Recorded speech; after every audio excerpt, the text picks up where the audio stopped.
नमो भगवते वासुदेवाय। ॐ नमो भगवते वासुदेवाय। ॐ अज्ञानं तिमिरान्धस्य ज्ञानाञ्जनशलाकया चक्षुरुन्मीलितं येन तस्मै श्रीगुरुवे नमः। श्रीचैतन्यमनोभीष्टं स्थापितं येन भूतले स्वयं रूपं कदा मह्यं ददाति स्वपदान्तिकं। वन्देऽहं श्रीगुरो श्रीयुतपदकमलं श्रीगुरुवैष्णवञ्च श्रीरूपं साग्रजातं सहगणा रघुनाथान्वितं तं सजीवं साद्वैतं सावधूतं परिजनसहितं कृष्णचैतन्यदेवं श्रीराधाकृष्णपादान् सहगणा ललिता श्रीविशाखान्विञ्च। हे कृष्ण करुणा सिन्धु दीनबन्धो जगत्पते गोपेश गोपिका कान्त राधाकान्ता नमोऽस्तुते। तप्तकाञ्चन गौराङ्गी राधे वृन्दावनेश्वरी वृषभानुसुते देवी प्रणमामि हरिप्रिये। वाञ्छाकल्पतरुभ्यश्च कृपासिन्धुभ्य एव च पतितानां पावनेभ्यो वैष्णवेभ्यो नमो नमः। जय श्री कृष्ण चैतन्य प्रभु नित्यानंद श्री अद्वैत गदाधर श्रीवासादि गौरभक्तवृंद। हरे कृष्णा कृष्ण कृष्ण हरे हरे हरे राम राम राम हरे हरे।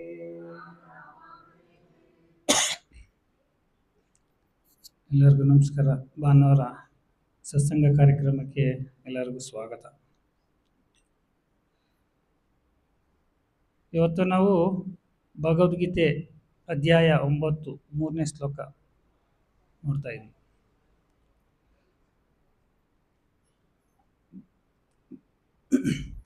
ಒಂಬತ್ತನೇ ಅಧ್ಯಾಯದಲ್ಲಿ ಕೃಷ್ಣ ಗುಹ್ಯತಮ ಜ್ಞಾನವನ್ನು ನಮಗೆ ತಿಳಿಸ್ಕೊಡ್ತಾ ಇದ್ದಾನೆ. ಜ್ಞಾನದಲ್ಲಿ ಅತ್ಯಂತ ಮುಖ್ಯವಾದ ಜ್ಞಾನ ಅಂತಂದರೆ ಗುಹ್ಯತಮ ಜ್ಞಾನ. ಈ ಅಧ್ಯಾಯದಲ್ಲಿ ಕೃಷ್ಣ ನಮಗೆ ತನ್ನ ಬಗ್ಗೆ ಜ್ಞಾನವನ್ನು ಕೊಡ್ತಾ ಇದ್ದಾನೆ.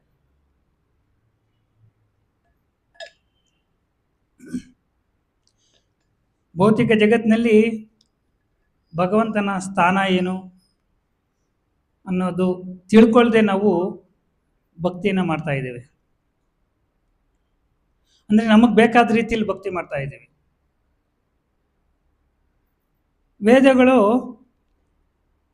ಕೃಷ್ಣ ನಮಗೆ ಕೊಟ್ಟಿರೋದು, ಅದನ್ನು ಬೇರೆ ಬೇರೆ ಮಹರ್ಷಿಗಳು ನಮಗೆ ಅದನ್ನು ಕೊಟ್ಟಿದ್ದಾರೆ. ಆದ್ದರಿಂದ ಇದು ಎಲ್ಲಕ್ಕಿಂತ ಮುಖ್ಯವಾದದ್ದು ಗುಹ್ಯತಮ ಜ್ಞಾನ. ಇದರಲ್ಲಿ ಕೃಷ್ಣನ ಸ್ಥಾನ, ಕೃಷ್ಣನ ಶಕ್ತಿ, ಇದರ ಕುರಿತಾಗಿ ವಿಷಯ ಇದೆ. ಅದಕ್ಕೆ ನಾವು ಇದನ್ನು ಗುಹ್ಯತಮ ಜ್ಞಾನ ಅಂತ ಕರಿತೇವೆ.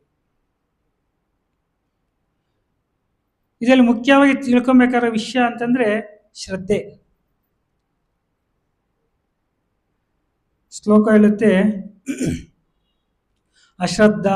ಅಶ್ರದ್ಧಾಧಾನ್ ಪುರುಷ ಧರ್ಮ ಅಶ್ರದ್ಧಾಧಾನ ಪುರುಷ ಧರ್ಮಸ್ಯ ಪರಂತಪ ಅಪ್ರಾಪ್ತ ಮಾಂ ನಿರ್ವರ್ತಂತೆ ಮೃತ್ಯುಂ ಸಂಹಾರ ವರ್ತಮನಿ. ಅಶ್ರದ್ಧಾಧಾನ್ ಅಶ್ರದ್ಧಾಧಾನ್ ಪುರುಷ ಅಂದರೆ ಯಾರಲ್ಲಿ ಶ್ರದ್ಧೆ ಇಲ್ವೋ ಅವರು, ಯಾವುದ್ರ ಬಗ್ಗೆ, ಧರ್ಮದ ಬಗ್ಗೆ ಶ್ರದ್ಧೆ ಇಲ್ಲವೋ, ಅಪ್ರಾಪ್ತಮಾಂ ನಿವರ್ತಂತೆ, ನನ್ನ ಪಡೆಯದೆ ಈ ಜಗತ್ತಿಗೆ ವಾಪಸ್ ಯಾರು ಬರ್ತಾರೋ, ಅಂದರೆ ಜೀವಿಗಳು ಮರಣದ ನಂತರ ಆಯಾ ಕರ್ಮಾನುಸಾರ ಅವರು ಬೇರೆ ಬೇರೆ ಲೋಕಕ್ಕೆ ಹೋಗ್ತಾರೆ, ಆದರೆ ಕೃಷ್ಣನ ಪಡೆಯದೆ ವಾಪಸ್ ಬರ್ತಾರೆ. ಅಂದರೆ ಅವ್ರು ತಿಳ್ಕೊಂಡಿರ್ತಾರೆ ನಾನು ಕೃಷ್ಣನ ಪಡೆಯಕ್ಕೆ ಹೋಗ್ತಾ ಇರೋದು ಅಂತೇಳಿ, ಆದರೆ ಪಡೆಯೋದಿಲ್ಲ, ಅವರು ವಾಪಸ್ ಬರ್ತಾರೆ. ಹಾಗಾಗಿ ಇದು ಯಾವಾಗ ಸಾಧ್ಯ ಅಂತಂದರೆ ಇವೆಲ್ಲ ಕೇವಲ ಭಕ್ತಿ ಸೇವೆಯಲ್ಲಿ ಮಾತ್ರ. ಯಾರಿಗೆ ಭಕ್ತಿ ಸೇವೆಯಲ್ಲಿ ಶ್ರದ್ಧೆ ಇದೆಯೋ ಅವರು ಮಾತ್ರ ಭಗವಂತನ ಪಡೆಯಕ್ಕೆ ಸಾಧ್ಯ. ಇಲ್ಲ ಅಂದರೆ ಭಗವಂತನ ಪಡೆಯಕ್ಕೆ ಸಾಧ್ಯವೇ ಇಲ್ಲ. ನಾವು ಬೇರೆ ಬೇರೆ ಮಾರ್ಗದಲ್ಲಿ ಕೃಷ್ಣನ ಪಡಿತೀವಿ ಅಂತಂದರೆ ಅದು ಸಾಧ್ಯವೇ ಇಲ್ಲ. ಕೇವಲ ಭಕ್ತಿ ಸೇವೆಯಲ್ಲಿ ಒಂದೇ ಮಾರ್ಗ ಕೃಷ್ಣನ ಪಡೆಯೋಕ್ಕೆ. ಯಾರಿಗೆ ಭಕ್ತಿ ಸೇವೆಯಲ್ಲಿ ಶ್ರದ್ಧೆ ಇಲ್ವೋ, ನಂಬಿಕೆ ಇಲ್ವೋ, ಅವರು ಮೃತ್ಯು ಸಂಸಾರ ವರ್ತಮನಿ ಅಂದರೆ ಭೌತಿಕ ಜಗತ್ತಿಗೆ ಮತ್ತೆ ಸಂಸಾರ ಸಾಗಕ್ಕೆ ವಾಪಸ್ ಬರ್ತಾರೆ. ಯಾವಾಗ ಅದು ಬರೋದು? ಜೀವಿ ಮರಣ ನಂತರ, ಅಂದರೆ ಅವನು ಭಗವಂತನನ್ನ ಪಡೀಲಿಕ್ಕೆ ಅಂತ ಹೋಗ್ತಾನಲ್ಲ, ಆದರೆ ಅವನು ಭಗವಂತನ ಪಡೆಯದೆ ವಾಪಸ್ ಬರ್ತಾನೆ.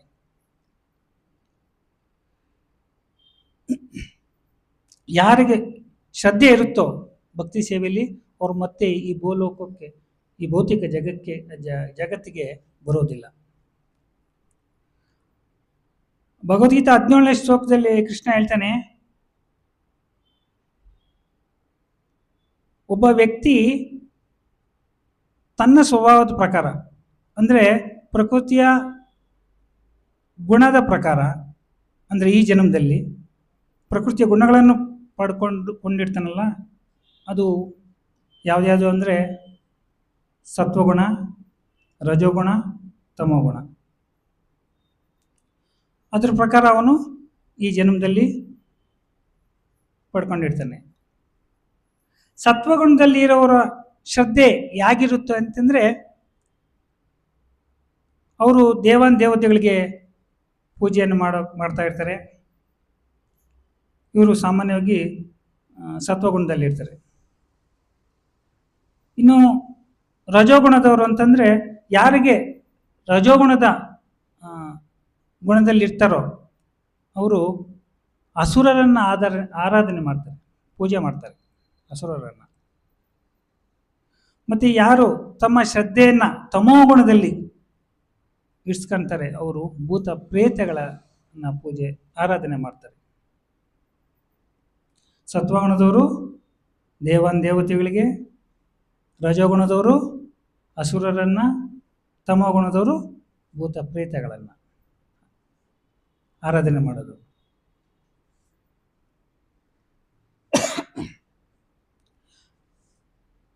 ಈ ತಮೋಗುಣದಲ್ಲಿ ಅವ್ರನ್ನ ತೆಗೆದುಕೊಂಡ್ರೆ, ಇವರು ಯಾರಿಗಾದರೂ ಕೆಟ್ಟದನ್ನು ಮಾಡಬೇಕು ಅಂತಂದರೆ, ತೊಂದರೆ ಕೊಡಬೇಕು ಅಂತಂದರೆ, ಅವರು ಮಾಟ ಮಂತ್ರ, ಈ ವಾಮಾಚಾರ ಅಂತಾರಲ್ಲ ಹಾಗೆ ಅದನ್ನು ಇದರಲ್ಲಿ ಮುಳುಗೋಗ್ತಾರೆ. ಇದೆಲ್ಲ ಭಕ್ತರಿಗೆ ಅನ್ವಯಿಸೋದಿಲ್ಲ, ಇದು ಭಕ್ತರ ಮೇಲೆ ಕೆಲಸ ಮಾಡೋದಿಲ್ಲ. ಅದು ಮಾಟ ಮಂತ್ರ ವಾಮಾಚಾರ ಇವೆಲ್ಲ ಏನೂ ನಡೆಯಲ್ಲ. ಯಾಕೆ ಅಂತಂದರೆ,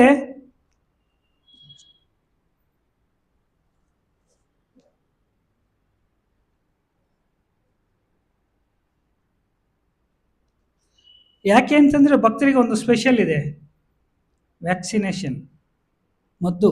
ಅದಕ್ಕೆ ಪರಿಹಾರ ಇದೆ. ಏನದು ಪರಿಹಾರ? ಹರೇ ಕೃಷ್ಣ ಮಹಾಮಂತ್ರ. ಹರೇ ಕೃಷ್ಣ ಕೃಷ್ಣ ಕೃಷ್ಣ ಹರೇ ಹರೇ, ಹರೇ ರಾಮ ರಾಮ ರಾಮ ಹರೇ ಹರೇ. ಈ ಹರೇ ಕೃಷ್ಣ ಮಹಾಮಂತ್ರ ಭಕ್ತರ ಮೇಲೆ, ಭಕ್ತರಲ್ಲಿ, ಭಕ್ತರ ಮನೆಯಲ್ಲಿ ಯಾವಾಗಿರ್ತದೋ ಯಾವುದೇ ರೀತಿಯ ಈ ತೊಂದರೆಗಳು, ದುಷ್ಟಶಕ್ತಿಗಳು ಏನು ಮಾಡಲಿಕ್ಕೆ ಸಾಧ್ಯವೇ ಇಲ್ಲ. ಭಕ್ತಿ ವಿನೋದ್ ಠಾಕೂರ್ 4ನೇ ಪುಟದಲ್ಲಿದ್ದಾರೆ. ಭಕ್ತಿ ವಿನೋದ್ ಠಾಕೂರ್ ಅವರು ಒಂದ್ಸಲ ಒಂದು ಕಡೆ ಊರಿಗೆ ಹೋಗಿದ್ದಾಗ ಅಲ್ಲಿ ಉಳ್ಕೊಳ್ಳೋದಕ್ಕೆ ಒಂದು ಮನೆ ಇರುತ್ತೆ, ಅಲ್ಲಿ ವ್ಯವಸ್ಥೆ ಮಾಡಿರ್ತಾರೆ. ಅಲ್ಲಿ ಆ ಮನೆ ಅಂದರೆ ಹಳೆ ಮನೆ ಆಗಿರೋದ್ರಿಂದ ಯಾರು ವಾಸ ಇರಲ್ಲ ಅಲ್ಲಿ.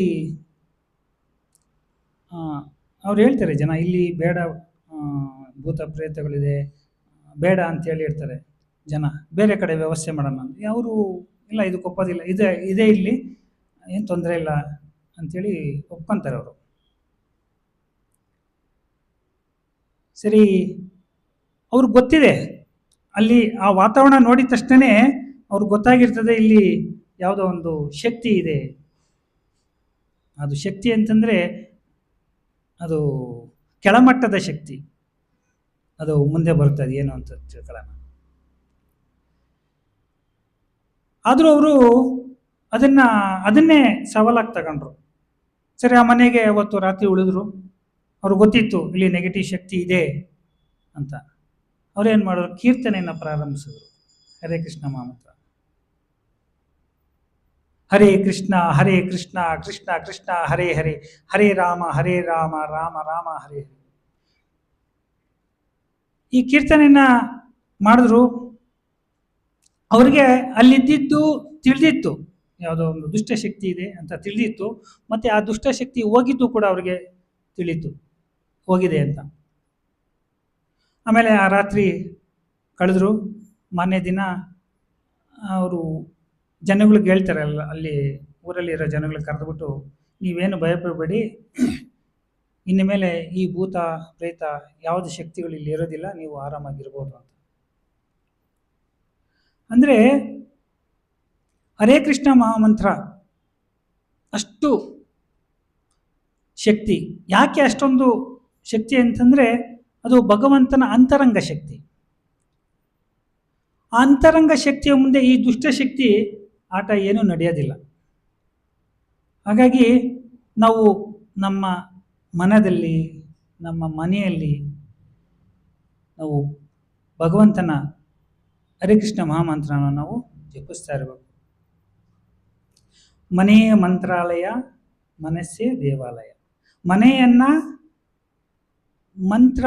ಮಂತ್ರಾಲಯ ಅಂತಂದರೆ ಹರೇ ಕೃಷ್ಣ ಮಹಾಮಂತ್ರ ನಾವು ಅದನ್ನು ಯಾವಾಗೂ ಜಪದ ರೂಪದಲ್ಲಾಗಲಿ ಕೀರ್ತನೆ ರೂಪದಲ್ಲಿ ಯಾವಾಗೂ ಇರುತ್ತೋ ಅದು ಯಾವುದೇ ದುಷ್ಟಶಕ್ತಿಗಳು ಮನೆ ಒಳಗಡೆ ಬರೋಕ್ಕೆ ಸಾಧ್ಯವೇ ಇಲ್ಲ. ಅಲ್ಲಿಂದ ಹಂಗಿಂದ ಹಿಂದೆ ಹೋಗ್ಬಿಡುತ್ತೆ. ಅಷ್ಟೊಂದು ಪವರ್ ಇದೆ ಭಗವಂತನ ಶಕ್ತಿ ಮುಂದೆ. ಇದು ತೃಣ ಮಾತ್ರ ಈ ದುಷ್ಟಶಕ್ತಿಗಳು.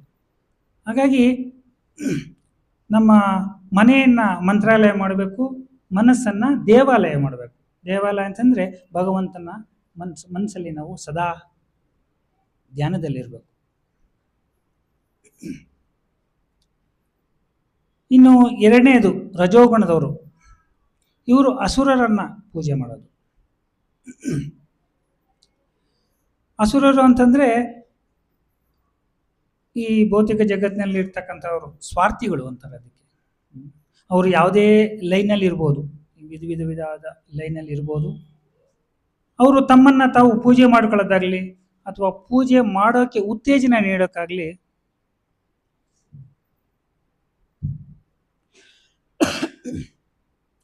ತನ್ನನ್ನು ತಾನು ಪೂಜೆ ಮಾಡಿಸ್ಕೊಳ್ಳೋದು ಮತ್ತು ಪೂಜೆ ಮಾಡೋದಕ್ಕೆ ಉತ್ತೇಜನ ನೀಡೋದು, ಇವ್ರನ್ನೆಲ್ಲ ನಾವು ಅಸುರರು ಅಂತ ಕರಿತೇವೆ.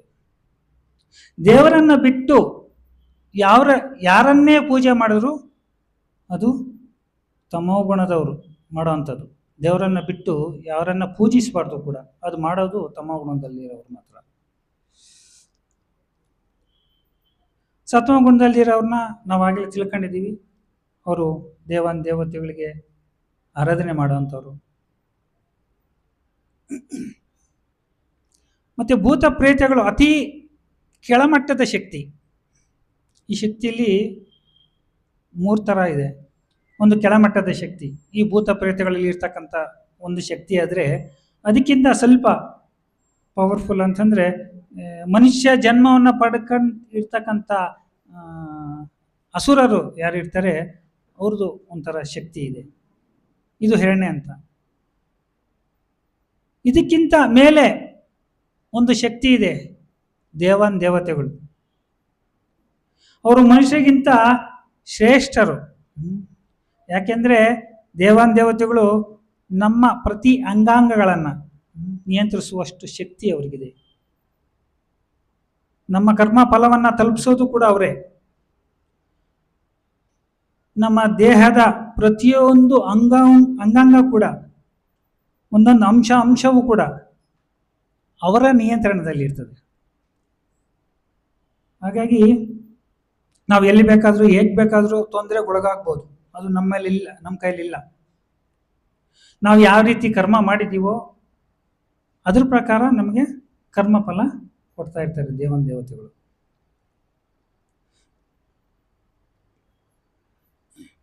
ಈ ದೇವತೆಗಳು ಬಹಳ ಶಕ್ತಿಶಾಲಿಗಳು.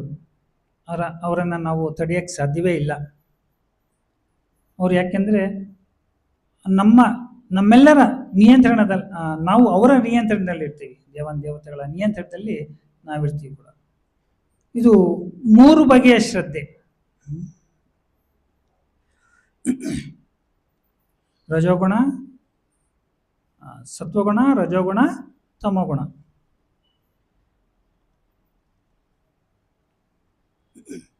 ಶ್ರದ್ಧೆಯ ಬಗ್ಗೆ ಮತ್ತೆ ಭಕ್ತಿಯ ಬಗ್ಗೆ ಇರುವಂಥ ಈ ಶ್ರದ್ಧೆ ಅಂದರೆ ಭಗವಂತನ ಬಗ್ಗೆ ಮತ್ತೆ ಭಕ್ತಿಯ ಬಗ್ಗೆ ಇರುವ ಶ್ರದ್ಧೆಯನ್ನು ಏನಂತ ಕರೀತಾರೆ ಅಂದರೆ ಅಲೌಕಿಕ ಶಕ್ತಿ, ಅಲೌಕಿಕ ಶ್ರದ್ಧೆ ಅಂತಾರೆ ಅದಕ್ಕೆ. ಈಗ ದೇವಸ್ಥಾನಕ್ಕೆ ಹೋಗೋದು ಸತ್ವಗುಣದವರ ಒಂದು ಶ್ರದ್ಧೆ, ಭಗವಂತನನ್ನ ಭಕ್ತಿ ಮಾಡೋದು ಅಲೌಕಿಕ ಶ್ರದ್ಧೆ. ಸಾಮಾನ್ಯವಾಗಿ ದೇವತೆಗಳನ್ನು ಆರಾಧನೆ ಮಾಡೋದು ಸತ್ವಗುಣದ ಅವರ ಶ್ರದ್ಧೆ ಇರುತ್ತೆ. ಗೋವಿಂದನ ಆರಾಧನೆ ಮಾಡೋದು ಅದು ಅಲೌಕಿಕ ಶ್ರದ್ಧೆ. ಇದು ವ್ಯತ್ಯಾಸ. ಈ ಶ್ಲೋಕದಲ್ಲಿ ಚರ್ಚೆ ಆಗ್ತಿರೋದೇ ಶ್ರದ್ಧೆಯ ಬಗ್ಗೆ. ಅದು ವಿಷ್ಣು ತತ್ವ ಇವರಿಗೆ ಆರಾಧನೆ ಮಾಡೋದ್ರಿಂದ ಅದನ್ನು ಭಕ್ತಿ ಅಂತ ಕರೀತಾರೆ ಕೂಡ. ಇಲ್ಲಿ ಯಾರಿಗೆ ಭಕ್ತಿ ಇಲ್ವೋ, ಶ್ರದ್ಧೆ ಇಲ್ವೋ, ಅವರಿಗೆ ಭಕ್ತಿ ಸಿಗೋದಿಲ್ಲ, ಭಕ್ತಿಯ ಫಲ ಸಿಗೋದಿಲ್ಲ. ಅಂದ್ರೆ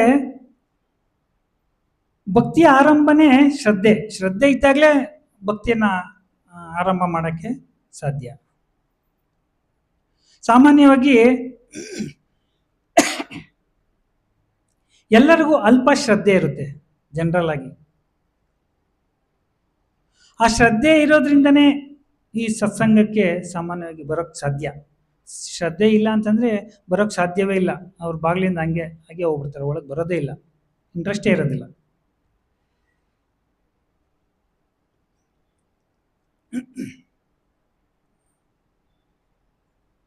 ಅವ್ರಿಗೆ ಯಾರಿಗೂ ಶ್ರದ್ಧೆನೇ ಇಲ್ಲ ಅಂತಂದ್ರು ಕೂಡ ಇಲ್ಲಿ ಬಂದಾಗ, ಸತ್ಸಂಗಕ್ಕೆ ಬಂದಾಗ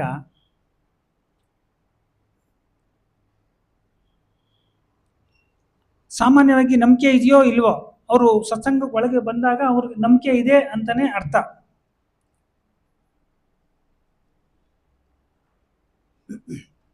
ಅವರಿಗೆ ದೇವತೆಗಳ ಅಥವಾ ಭಗವಂತನ ವ್ಯತ್ಯಾಸ ತಿಳಿದೇ ಇದ್ರೂ ಕೂಡ ಸತ್ಸಂಗಕ್ಕೆ ಬರ್ತಾರೆ.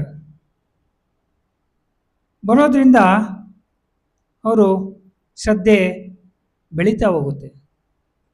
ಅದು ಹೇಗೆ ಅಂದರೆ ಅದು ಕೇವಲ ಭಕ್ತರ ಸಂಘದಿಂದ ಮಾತ್ರ ಶ್ರದ್ಧೆ ಬೆಳೆಯಕ್ಕೆ ಸಾಧ್ಯ. ಇಲ್ಲಾಂದರೆ ಸಾಧ್ಯವೇ ಇಲ್ಲ. ನಾವು ಹಾಗೆ ನಾವು ಭಕ್ತಿಯನ್ನು ಬೆಳೆಸ್ಕೊಂತೀವಿ, ಶ್ರದ್ಧೆಯನ್ನು ಬೆಳೆಸ್ಕೊಂತೀವಿ, ಖಂಡಿತ ಆಗೋದಿಲ್ಲ. ಯಾಕೆಂದರೆ ಈ ಭೌತಿಕ ಪ್ರಪಂಚ ಅಷ್ಟು ಆಕರ್ಷಣೆ ಆಗೋದು. ಯಾವಾಗ ಹೇಗೆ ಎಳೆಯುತ್ತೋ ಮ್ಯಾಗ್ನೆಟ್ ಥರ ಗೊತ್ತಾಗಲ್ಲ. ಹಾಗಾಗಿ ನಾವು ಭಕ್ತರ ಸಂಘದಲ್ಲಿ ಇರಬೇಕು. ಅವಾಗ ಭಗವಂತನ ಮೇಲೆ ನಂಬಿಕೆ ಆಗಲಿ ಇದು ಬರೋಕ್ಕೆ ಸಾಧ್ಯ. ಇದು ಯಾಕೆ ನಂಬೋದು ಅಂತ ನೀವು ಕೇಳ್ಬೋದು. ಈ ಭಕ್ತರ ಸಂಘದಲ್ಲಿ ಇದ್ಬಿಟ್ರೆ ಹೆಂಗೆ ನಮಗೆ ಭಕ್ತಿ ಶ್ರದ್ಧೆ ಬಂದ್ಬಿಡುತ್ತೆ ಅಂತ ಕ್ವಶನ್ ಕೇಳ್ಬೋದು. ಯಾಕೆ ಅಂತಂದರೆ ಇದು ಬರೀ ಬಾಯಿ ಮಾತಿಂದ ಹೇಳಿದ್ರೆ ಯಾರು ಒಪ್ಕೊಳ್ಳಲ್ಲ. ಭಕ್ತರು ಭಗವಂತನ ಮೇಲೆ ಶ್ರದ್ಧೆ ಇದ್ದು ಅವರಿಗೆ ಭಗವಂತ ಹೇಗೆ ಸ್ಪಂದಿಸ್ತಾನೆ ಅನ್ನೋ ಅನುಭವ ಭಕ್ತರಿಗಿರುತ್ತೆ. ಅದರಿಂದ ತನ್ನ ಜೀವನದಲ್ಲಿ ಎಂತೆಂಥ ಸಮಸ್ಯೆಗಳು ಬಂದಿದೆ, ಭಗವಂತ ನನಗೆ ಯಾವ ರೀತಿ ಪ್ರತಿಸ್ಪಂದನೆ ಮಾಡಿದ್ರು ಅನ್ನೋದನ್ನ ಭಕ್ತರಿಂದ ತಿಳ್ಕೊಳ್ಳೋಕೆ ಸಾಧ್ಯ. ಅವ್ರ ಮುಖಾಂತರ ನಮಗೆ ಉತ್ತೇಜನ ಎಂಕರೇಜ್ ಕೊಟ್ಟಂಗಾಗುತ್ತೆ. ನಾವು ಭಕ್ತಿಯಲ್ಲಿ ಶ್ರದ್ಧೆ ಇಟ್ಕೊಳ್ಳೋಕ್ಕೆ ಸಾಧ್ಯ ಆಗುತ್ತೆ.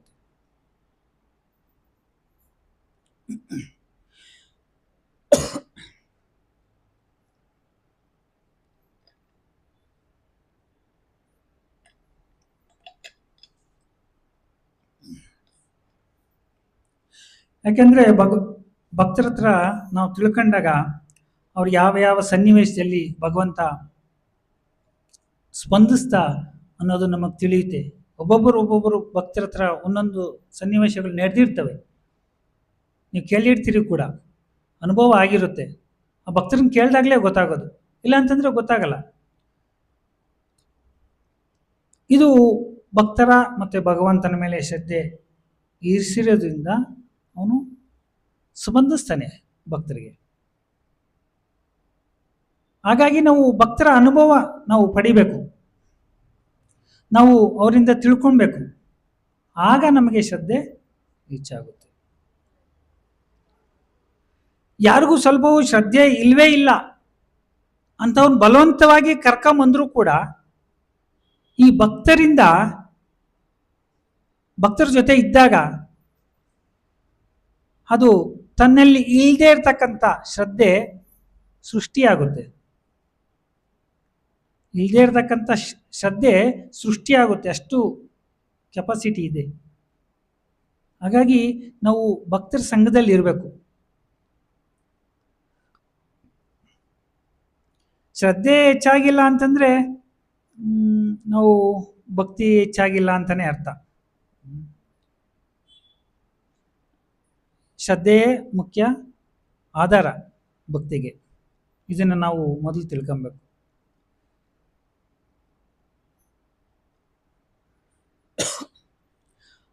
ಸತ್ಸಂಗಕ್ಕೆ ಬರ್ತಾರೆ,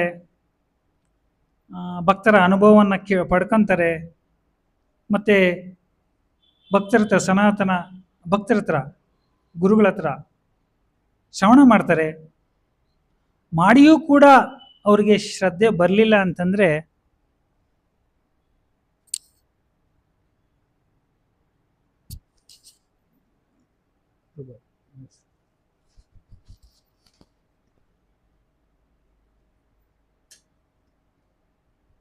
ಹರೇ ಕೃಷ್ಣ.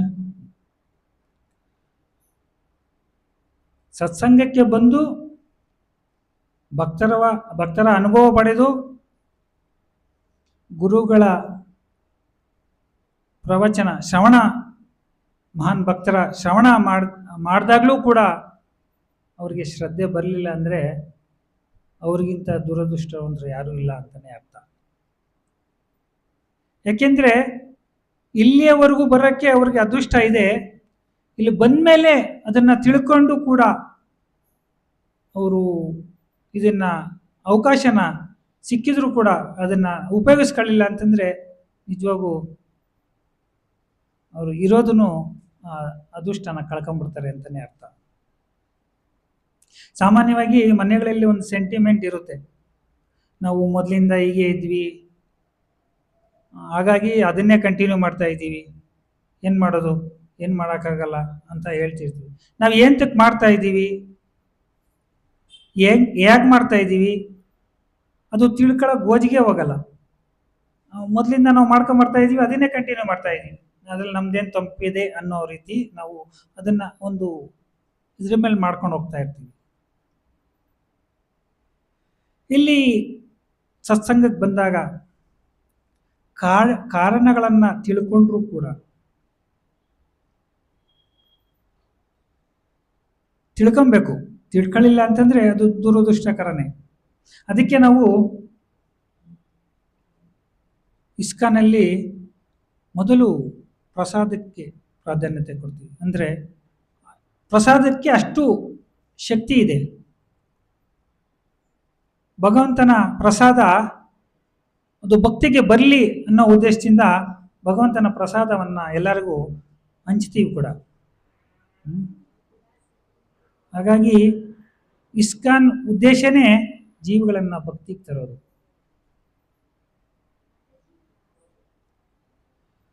ಶ್ರದ್ಧೆ ಇದ್ದವರು ಶ್ರದ್ಧೆಯನ್ನ ಕಳ್ಕೊಂಬಾರ್ದು. ನಾವು ಇಸ್ಕಾನಲ್ಲಿ ನೀತಿ ನಿಯಮಗಳಿದೆ, ಅದನ್ನ ಯಾರು ಪಾಲಿಸ್ತಾರೆ ಅದು ಬೇಡ, ಈ ನಿಯಮಗಳೆಲ್ಲ ಪಾಲಿಸೋಕ್ಕಾಗೋದಿಲ್ಲ, ನಮ್ಮ ಪಾಡಿಗೆ ನಮ್ಗೆ ಬಿಟ್ಬಿಡಿ, ನಾವು ಹೆಂಗೋ ಒಂಚೂರು ಭಕ್ತಿ ಮಾಡ್ಕೊಂಡು ಹೋಗ್ತೀವಿ ಅಂತಂದರೆ ಅದು ಭಕ್ತಿ ಅನ್ನೋದಿಲ್ಲ. ಅದಕ್ಕೆ ಆದಂಥ ರೀತಿ ನೀತಿಗಳಿವೆ, ಅದನ್ನು ನಾವು ಪಾಲಿಸಿದ್ರೆ ಮಾತ್ರ ಅದು ಭಕ್ತಿ ಆಗುತ್ತೆ. ಯಾರಿಗೆ ಭಗವಂತನ ಮೇಲೆ ಶ್ರದ್ಧೆ ಇದೆಯೋ ನಿಜವಾಗೂ ಅವರಿಗಿಂತ ಅದೃಷ್ಟವಂತರು ಯಾರೂ ಇಲ್ಲ.